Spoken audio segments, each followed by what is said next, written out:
Shalom, shalom, internautes, vous êtes les bienvenus dans votre émission préférée de Que la Bible parle de Samuel Ndonga Ministry. Que la Bible parle. Oui, la Bible est liloba na Nzambe. Yoki time ele koyoka koloba pona batu. Kengana lobi ngana zomusu ko ezale na mafundi mate. Tawana tumone ki tango tokomi eza temps ya retour à la parole. Je n'ai point honte de l'évangile car c'est une puissance qui sauve à quiconque croit. Bonjour, shalom et bienvenue sur notre émission Que la Bible parle de Samuel Ndonga Ministry. Vous savez, nous sommes encore là au-devant de vous pour vous apporter de la bonne nouvelle qui est la parole de Dieu. Comme la Bible nous dit que cette bonne nouvelle du royaume sera prêchée par tout le monde, dans toutes les extrémités de la terre, c'est alors viendra la fin. Alors c'est pour cela aujourd'hui, je reçois encore un homme de Dieu qui est passé et ça fait vraiment longtemps, mais qui revient aujourd'hui avec un message très important et très nécessaire. Il s'agit de l'homme de Dieu, l'évangéliste Lacosta, que je salue. Papa, bonjour. Bonjour maman. Comment ça va? Ça va par la grâce de Dieu. Vraiment, ça fait longtemps, hein, comme j'ai dit. Vraiment ça fait longtemps, compte tenu de nos multiples responsabilités, c'est ça qui a fait que nous soyons plus disponibles sur les médias. En tout cas, mais vous savez, les enfants de Dieu ont besoin de la parole, d'être l'autre partie que vous avez, parce que la Bible nous dit que nous connaissons en partie et nous croyons que vous avez cette partie-là qui nous manque. Hein. Alors, c'est beau, mais là, oui, papa, ça nous fait défaut, non? Non, nous allons continuer. Cette fois-ci, nous allons être plus réguliers. Oui. Et je pense que chaque semaine, bien chaque mois, vous allez nous voir en ligne en train de parler de la part de Dieu pour la bénédiction de son peuple. Voilà, merci. Et aujourd'hui, avec l'homme de Dieu, nous allons partager un thème qui est si nécessaire. Qu'est-ce que Dieu attend de nous? C'est ça notre thème. Qu'est-ce que Dieu attend de nous, papa? Qu'est-ce que Dieu attend de nous? Voilà, merci beaucoup. Ça nous semble déjà être une question. Je commence par là. Qu'est-ce que Dieu attend de nous? Merci beaucoup, la servante de Dieu, Maman Bijou, pour la question. Oui. Je vais saluer tout le peuple de Dieu qui nous suit partout dans le monde. Et nous sommes encore là, en ce jour, pour parler de ce thème, qui est une question que nous venons nous rappeler, nous comme enfants de Dieu, et nous comme Église, de comprendre que Dieu attend de nous d'accomplir quelque chose. Et c'est pour ça que nous venons sous forme d'une question, qu'est-ce que Dieu attend de nous? Et tout enfant de Dieu, tout chrétien doit comprendre que Dieu attend quelque chose qu'il doit accomplir pour la gloire du royaume. Dieu n'attend pas aux chrétiens de passer à la télé pour commencer à critiquer d'autres églises. Dieu n'attend pas de nous que nous puissions prendre le média pour montrer que nous avons plusieurs membres. Dieu n'attend pas de nous, quand je dis nous comme chrétiens et église, de prendre les réseaux sociaux, de l'utiliser pour montrer que moi j'ai fait tant de voyages, j'ai tant d'argent. Mais Dieu attend de nous, comme ses enfants, pour que nous puissions accomplir une chose. Et la chose que Dieu attend de nous, c'est l'accomplissement de l'ordre suprême. L'accomplissement, vraiment. Dieu a besoin que nous puissions accomplir l'ordre suprême. Et quand nous appelons l'ordre suprême, c'est un ordre que le Seigneur, un grand projet que le Seigneur a donné en son peuple, en son temps. Et c'est un ordre qui est accompagné d'une puissance et d'une promesse. Et nous, en tant qu'enfants de Dieu, nous devons comprendre, nous devons nous examiner. Est-ce que nous sommes en train d'accomplir réellement ce que Dieu attend de nous, ce que Dieu veut que nous puissions faire? Bien, nous sommes en train de divaguer. Et c'est notre texte de base. C'est dans le livre de Matthieu, chapitre 28, le verset 18 à 20. Oui. Si nous pouvons la lire. Donc Matthieu 28, le verset 18 à 20. La Bible dit ceci. Et Jésus s'approcha, leur parla, disant, toute autorité m'a été donnée dans les cieux sur la terre. Allez donc et faites toutes mes disciples, les baptisant par les noms du Père, du Fils et du Saint-Esprit, les renseignant à garder toutes les choses que je vous ai commandées. Et voici, moi je suis avec vous tous les jours jusqu'à la consommation du siècle. Oui, Ça, c'est le verset, je pense, français courant. Oui. Et dans le verset Louis II, on nous dit ceci. Jésus s'étant approché l'air par là ainsi. Tout pouvoir m'a été donné dans le ciel et sur la terre. Allez, faites de toutes les nations des disciples, les baptisant au nom du Père, du Fils et du Saint-Esprit, et enseignez-les à observer tout ce que je vous ai prescrit. Et voici, je suis avec vous tous les jours jusqu'à la fin du monde. Et nous appelons cela l'ordre suprême. Pourquoi? Parce que la personne qui l'a donné est une personne suprême, qui est au-dessus de tout.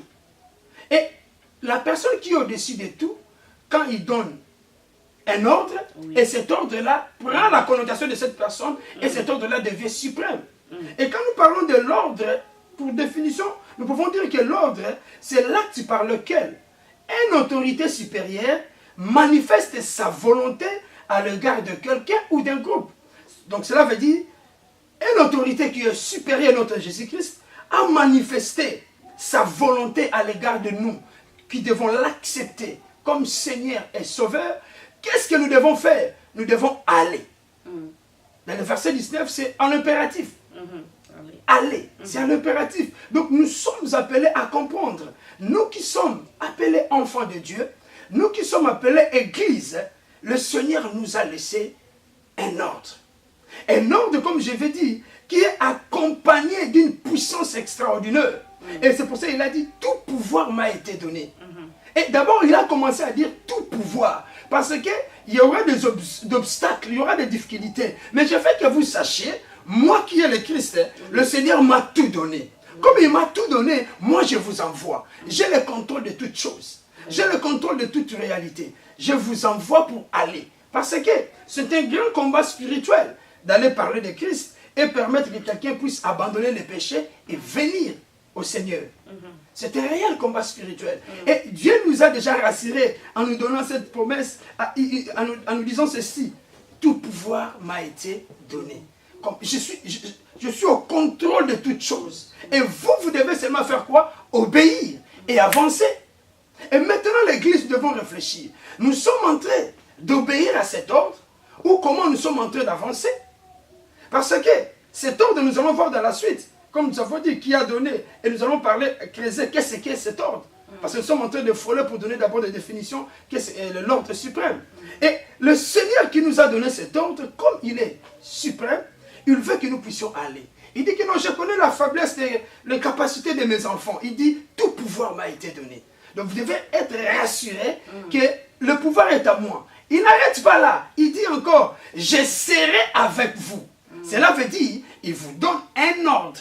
Ce n'est pas seulement un ordre, mais un ordre qui lui-même accompagne. Et sur cette Église, nous devons réfléchir aujourd'hui. Comment est-ce que nous sommes en train d'accomplir l'ordre suprême? Est-ce que nous sommes en train de faire cet ordre suprême? Vraiment. Ou comment? Pasteur, papa, il y a une question qui me monte. Jésus dit allez. Hein? Mais est-ce que ce recommandement aujourd'hui existe encore? Parce que aujourd'hui, le serviteur, les enfants de Dieu sont limités que dans l'Église. Est-ce que c'est dans l'Église que le Seigneur nous a envoyés? Oui, c'est ça le vrai problème. Parce que quand nous allons lire le verset 19, le verset 19 nous dit ceci. Allez, faites de toutes les nations des disciples. Et quand nous sommes en train de parler de l'ordre suprême, c'est pour faire d'autres personnes que disciples. Et en commençant à l'extérieur et à l'intérieur. Parce qu'il a dit d'abord aller, ça signifie sortir. Si on me dit d'aller, je dois sortir dehors pour aller. Je m'arrête pas. Faites, ça c'est autre chose. Il y a deux verbes qui est là, aller et faites. Si on me dit qu'aujourd'hui vous êtes en train de faire, ça c'est se faire. Hein? Mais aller, le fait d'aller, je vois, on dirait, les hommes ne vont plus. Hein? Vous avez parfaitement raison, la servante de Dieu. Nous avons l'obligation d'aller vers qui? Vers des personnes qui ne connaissent pas encore le Seigneur. D'aller le chercher. Dans le riz, dans des coins. Et de ce soir-là, je bénis le Seigneur, je vois un bien-aimé en France. Il est en train de faire, la première partie d'aller. Dans le métro, je le vois en train d'enseigner. Dans le carrefour, dans les stations de métro, de train, il est en train d'enseigner. Et nous, l'Église, nous devons comprendre notre mission, notre rôle est aujourd'hui de comprendre que nous sommes appelés d'aller. De ne pas rester dans notre 4000. Comme quelqu'un a dit, nous aimons souvent l'évangile, là où 2 ou 3 sont réunis, à mon nom, nous sommes un millier d'eux. Comme nous sommes 3-4 à l'église, ça nous suffit. Non, Dieu a besoin que nous puissions aller, encore chercher d'autres personnes qui sont en train de se perdre aujourd'hui. Mais pasteur, c'est ça, j'insiste un peu là-dessus parce que aujourd'hui nous voyons, c'est comme si quelqu'un, un membre de l'église, s'est fatigué ou bien il s'est découragé. Et on va chercher la personne pour la faire retourner dans l'église. Et c'est ça, ça semble être aller que le Seigneur a dit aujourd'hui. Parce que je ne vois pas. Il y a assez... Vous voyez que nous sommes en Hollande, mais vous citez une personne qui est en France. Ça signifie que ce sont des choses qui ne se font rarement. Aller, mais c'est comme si on n'obéit pas au Seigneur. Et c'est pour cela que nous sommes venus avec cet exposé, pour que nous puissions nous encourager, nous motiver à comprendre notre responsabilité comme chrétiens. Nous sommes appelés d'aller. Comme vous avez dit, la première partie, c'est d'aller. D'aller chercher partout. Les gens peut-être qui ont abandonné l'église, allez les chercher. Les gens peut-être qui sont découragés à cause des réalités du monde, allons les chercher. Les gens peut-être qui ne connaissent pas encore le Seigneur, prenons l'initiative, prenons le courage, allons vers eux. Allons vers eux. Non, mais aujourd'hui, les gens se disent que ce sont des maladies qui vont vers les docteurs. C'est ça qu'on dit, c'est la différence. C'est moi qui suis malade qui dois aller chercher les docteurs, c'est ça qui se disent, hein? C'est ça qui se disent. Ça, je peux dire, c'est la faute de responsabilité. Vraiment. Dieu ne nous a pas appelés d'attendre les fidèles dans nos églises. Non. Dieu ne nous a pas appelés d'attendre les fidèles dans nos maisons. Mais Dieu nous a dit d'aller, d'aller vers, d'aller chercher. Même la personne a fait du temps, qui ne vient plus à l'église, nous sommes appelés d'aller lui chercher. Et nous devons comprendre cet ordre n'est pas donné seulement aux pasteurs, non pas aux évangélistes, non pas aux gens qui ont les 5 ministères, non, à tout chrétien. Vraiment. Tout le monde qui a reçu Jésus-Christ comme Seigneur et Sauveur. Oui. Réfléchissons. Qu'est-ce que nous sommes en train de faire? Est-ce que je prends l'habitude d'aller chercher mes frères qui ne viennent plus à l'église? Et je prends l'habitude d'aller dans des carrefours, là où les gens se trouvent, pour leur parler de Christ? Je prends l'initiative, même dans les réseaux sociaux, pour parler d'autres personnes du Christ? Vraiment. Et nous devons comprendre que Dieu nous a laissé un ordre. Et il est tenté de nous observer. Il dit que je lui ai donné le pouvoir. Le pouvoir est là parce que je contrôle toutes choses. J'attends qu'il puisse aller. Mais il n'arrive pas à aller. Et son cœur est triste. Nous savons dans cette phase, comme vous avez dit, aller. Nous allons revenir sur le deuxième partie, enseigner-les. Nous allons revenir sur ça. Oui. Mais sur aller seulement, beaucoup de gens commencent à avoir peur de sortir. Oui. Et quelqu'un m'a dit, mon frère, vous savez pourquoi les gens n'évangélisent plus? Parce que nous-mêmes qui se disons chrétiens, notre vie ne reflète plus l'image de Christ. Quand toi-même tu sais que ta vie ne reflète pas l'image de Christ, tu commences à avoir peur pour avancer. Tu auras du mal. Et nous devons comprendre, nous qui se disons chrétiens, nous devons réfléchir sur notre nature, car c'est Dieu nous attend. Oui. Nous puissions aller chercher d'autres personnes. Vraiment. D'autres personnes sont en train de se perdre. Et nous sommes là. Nous sommes là avec la parole, mais nous ne faisons rien. C'est bien de venir que je fais des miracles, que je fais ressusciter les morts. Ça, c'est une bonne chose. Mais laisse-moi nous dire, tu peux ressusciter une personne qui a trouvé la mort, mais laisse-moi nous dire, la fête ne sera pas au ciel. Non. Mais quand tu prends l'initiative de sortir, d'aller vers, ces jours-là, la personne, quand la personne prend la décision de donner sa vie à Jésus-Christ, il y a une grande fête au ciel. Amen. Et quand la fête se passe au ciel, nous, en retour, nous savons que nous serons bénis, car nous réjouissons le cœur de Dieu. Quelles seront les conséquences, même sur la terre, quand nous réjouissons le cœur de nos parents? Et souvent, il y a des petits cadeaux, et notre Dieu. Et c'est très important de comprendre cela. Vraiment, pasteur, merci.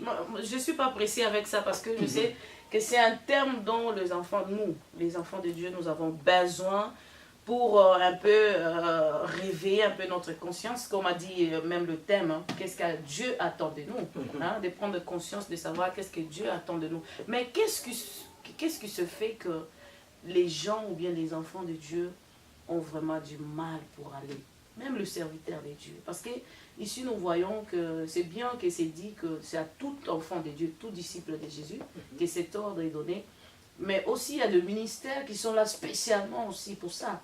Mais qu'est-ce qui fait qu'il y a du mal pour aller?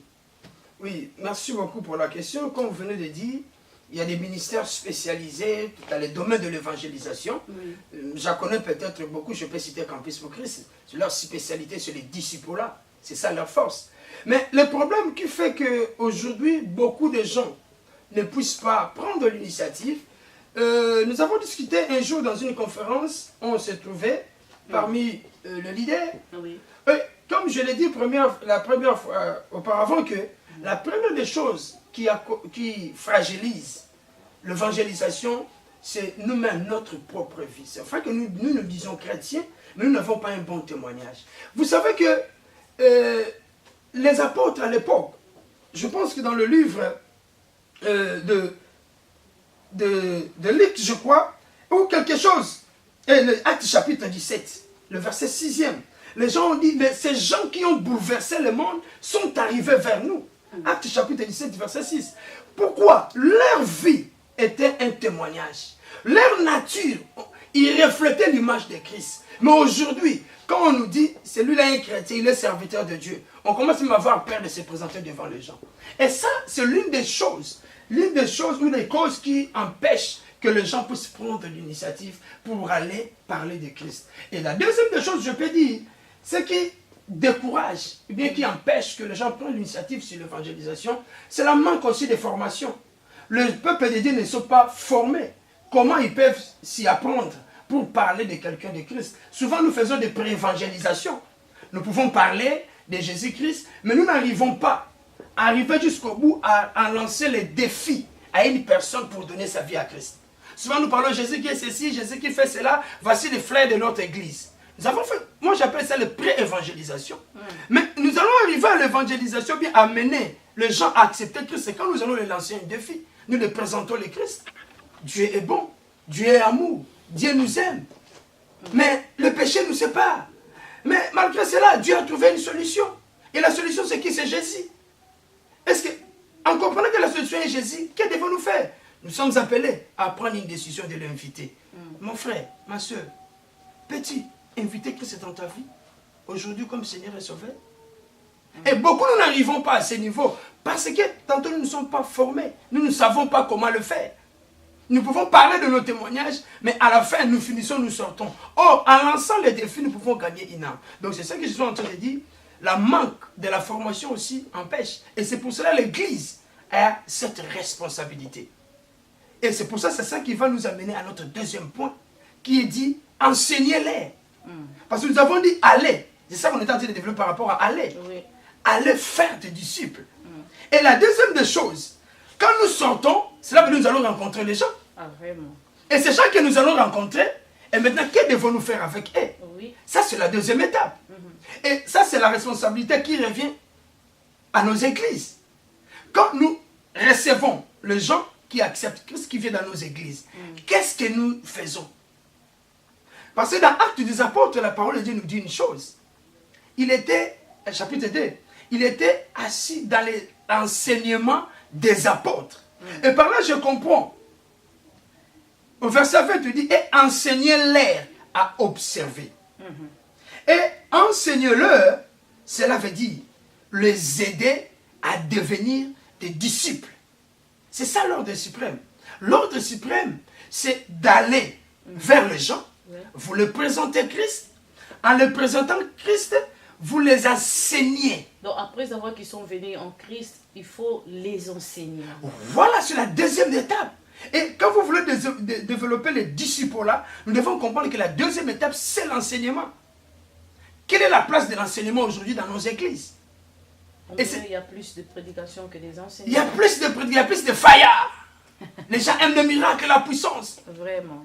Mais nous savons que pour que quelqu'un soit un disciple, il doit être enseigné. Donc ceci implique l'édification des disciples qui se multiplient dans toutes les nations.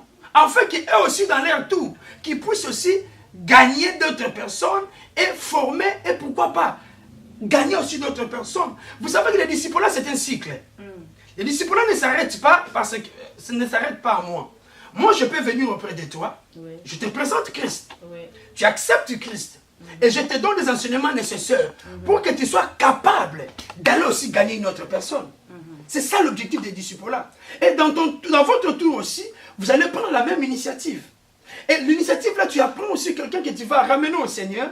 Tu dois aussi l'enseigner ce que toi tu as eu. Vraiment.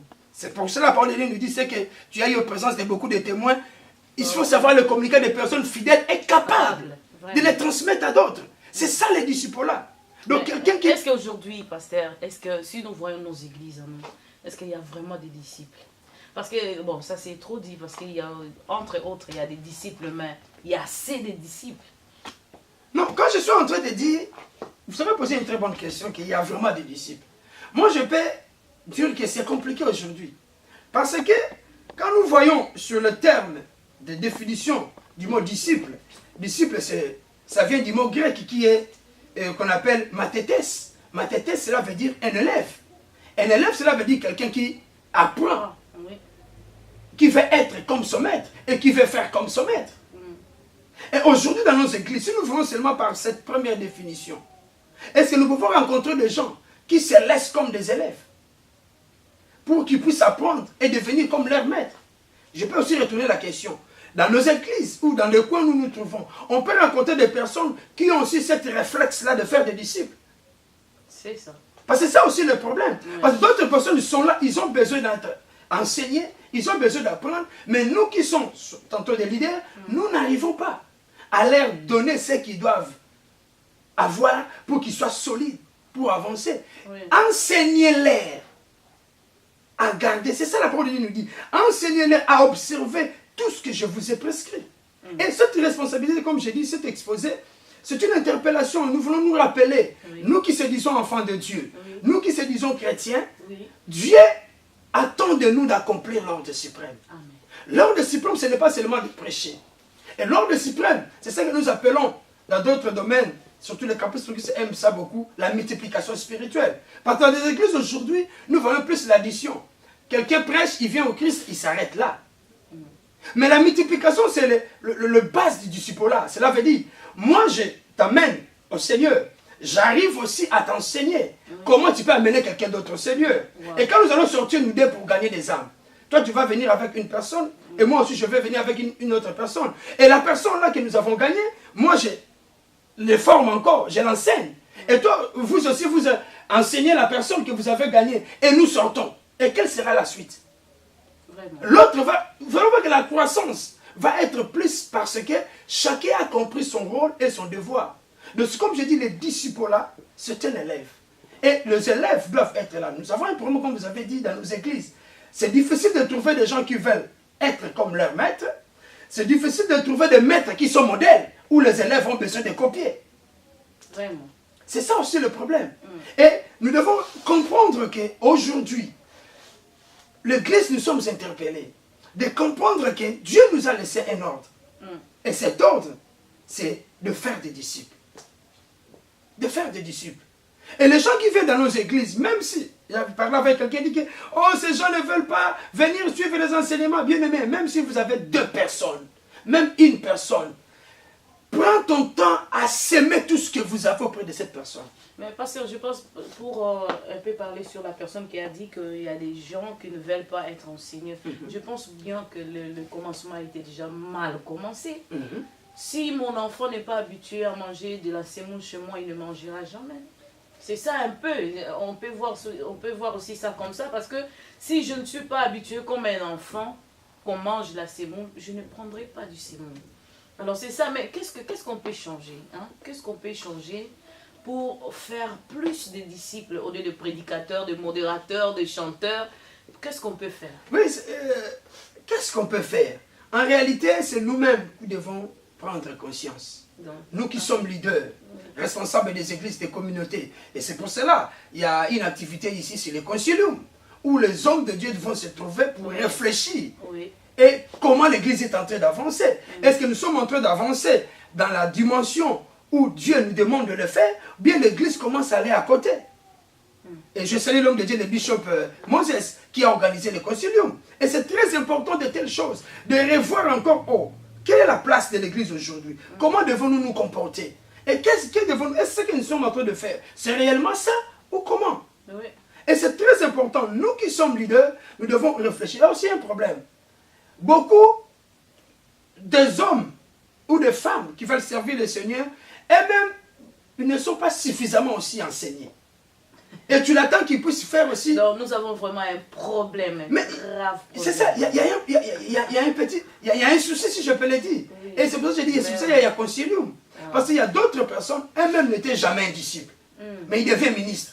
Wow. Parce que beaucoup de personnes pensent que quand je commence à parler de Christ, je commence à mener d'autres personnes à Christ, je suis automatiquement ministre. Et c'est pour ça que tu vois évangéliste. Bon, non, tu peux être gagneur d'âme sans pour autant avoir le ministère d'évangélisation. Non, vraiment. Je me fais comprendre. Vraiment. Mais quand on voit quelqu'un commence à prier, il commence à gagner les âmes, on dit, oh, ça c'est évangéliste. Oh, non, tu peux être gagneur d'âme. Quand quelqu'un commence à prier pour les gens, les miracles commencent à se faire, il dit que, oh, celui-là, il doit être un prophète. Non, il peut seulement être quelqu'un qui travaille à l'église pour atteindre ses objectifs. Mais nous, quand nous voyons une grâce à une personne, la première des choses, c'est le ministère. Et l'église est en train d'oublier son rôle. L'église est en train d'oublier son rôle. L'église doit comprendre que nous devons revenir à nos bases. Les gens doivent être enseignés. Actes chapitre 2. Ils étaient affermis par les enseignements des apôtres. Ils ont même laissé leur maison, laissé leur nourriture, laissé ce qu'ils avaient. Ils ont même vendu pour être enseignés. Et aujourd'hui, l'évangile, si nous savons, à partir de Actes chapitre 7, il y a eu la persécution de l'église. Et à partir de là, tous ceux qui ont crié au Seigneur, ils ont fui Jérusalem. À l'exception des apôtres qui sont restés. Et c'est ça que comme ils étaient suffisamment enseignés, comme ils étaient réellement des disciples, partout où ils partaient, ils parlaient de Christ. Vraiment. Merci, pasteur, parce que le temps passe tellement vite. Nous Merci avons beaucoup. assez de dire, mais comme j'avais dit pendant l'émission, que nous ne sommes pas pressés. Hein, nous allons vraiment sûr et lentement pour faire comprendre, pour amener les enfants de Dieu à raisonner, à la réflexion, de savoir qu'il y a des choses que Dieu attend de nous. Vraiment. Vraiment, il y a vraiment des choses. Hein? Mais qu'est-ce que vous pouvez dire comme mot de la fin? Parce que nous arrivons à la fin. Gardez... Oh, nous chutons déjà. Il n'y a pas de souci. On va continuer prochainement. Vous avez dit que vous êtes rentré. Je suis là. Le deuxième volume viendra. Vraiment, même le troisième. Pas de nous avons souci. besoin des enseignements comme ça. Mais qu'est-ce que vous disiez aussi aux enfants de Dieu? Hein? Parce que je crois bien qu'il y a aussi des serviteurs qui veulent enseigner. Mais il y a de moins de personnes qui viennent. Mais qu'est-ce que vous disiez aussi à ces enfants de Dieu-là qui ne veulent pas être enseignés, qui ne veulent pas donner le temps au Seigneur pour devenir un disciple? Je vais dire une chose. Premièrement, pour les gens qui veulent enseigner, mais au finish, il n'y a pas de disciples. Je vais dire une chose. Si vous pouvez avoir ne fût-ce qu'une personne, une seule personne, je vous conseillerais de vous investir à la personne. Amen. Amen. De vous investir à la personne. Parce que ce que vous êtes en train de semer, ça va foisonner, ça va Se multiplier. voilà. Et ceux qui ont l'habitude de fuir les enseignements, je vais vous le dire, que nous devons comprendre, Dieu nous appelle à être enseignés et à être des disciples. Et c'est très important de comprendre cela, et nous devons nous disponibiliser pour être comme le maître. Et nous aussi qui se disons le maître, je reviens encore, cherchons à être modèle pour que les gens puissent chercher à nous copier. Parce que je ne peux pas venir copier un homme qui est médiocre. Non. Là, c'est pas moi. Non. Il faut que toi-même tu sois à la hauteur. Et tu vas me donner l'envie d'être comme toi. De chercher à craindre Dieu, avoir un cœur pour Dieu, de marcher selon le plan de Dieu. Tu peux motiver aussi quelqu'un d'autre qui te suit, même dans ton église, même dans un environnement, pour venir suivre ce que tu veux leur donner. Que Dieu vous bénisse. Et je pense que ne manquez pas le deuxième volume. Nous continuons sur qu'est-ce que Dieu attend de nous. Que le Seigneur vous bénisse, papa, parce que je vous prends la parole. Vraiment, il y a assez de quoi faire. Nous sommes tellement derrière la montre, hein, parce que ça va vite. Merci pour votre exposé, merci pour ces thèmes. Qu'est-ce que Dieu attend de nous? Parce que l'homme est vraiment responsable. Alors, Dieu attend de nous que nous prenions aussi notre responsabilité, surtout d'être disciples, d'être enseignés, d'être formés, d'être mûrs pour enseigner les autres. Que le Seigneur vous bénisse. Merci Je sais beaucoup. que vous avez assez Ça viendra donc. Nous allons connaître deuxième volume. Merci, à bientôt. Voilà, c'était ça notre mission, que la Bible parle. Je vous avais dit que ici c'est la Bible, c'est la parole, c'est l'inspiration, c'est de l'enseignement, c'est Jésus et c'est Dieu. Donc, comme l'homme de Dieu a dit, qu'est-ce que Dieu attend de nous? Dieu attend de nous d'aller et de faire et d'enseigner. Donc ces trois choses, aller, faites de toutes les nations mes disciples, et puis enseignez-leur, enseignez. Donc, nous avons besoin d'aller, de sortir, de ne pas rester dans nos églises, de ne pas rester dans notre système, mais d'aller. Il y a de nombreux de gens qui meurent dans la rue, qui ne connaissent pas Jésus, mais Jésus nous a donné cet ordre-là, d'aller auprès de ces gens-là pour les évangéliser, afin de venir en Christ. En réalité, nous, les chrétiens, c'est comme si nous sommes un peu égoïstes. Nous sommes tellement égoïstes. Nous ne voulons pas donner aux gens ce que nous possédons déjà. Donc, allons et annonçons la bonne nouvelle et amenons les gens vers le Seigneur et puis les enseigner. Le papa dit que ça dépend de l'enseignant et de l'élève.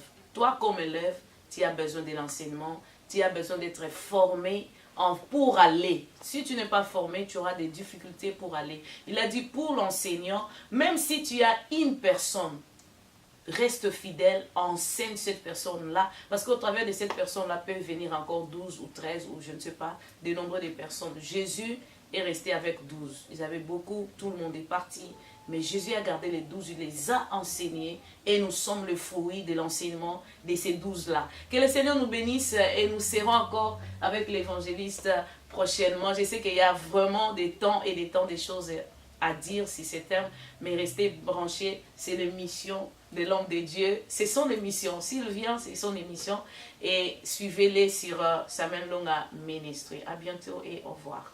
Merci beaucoup. Merci papa. À bientôt. Merci.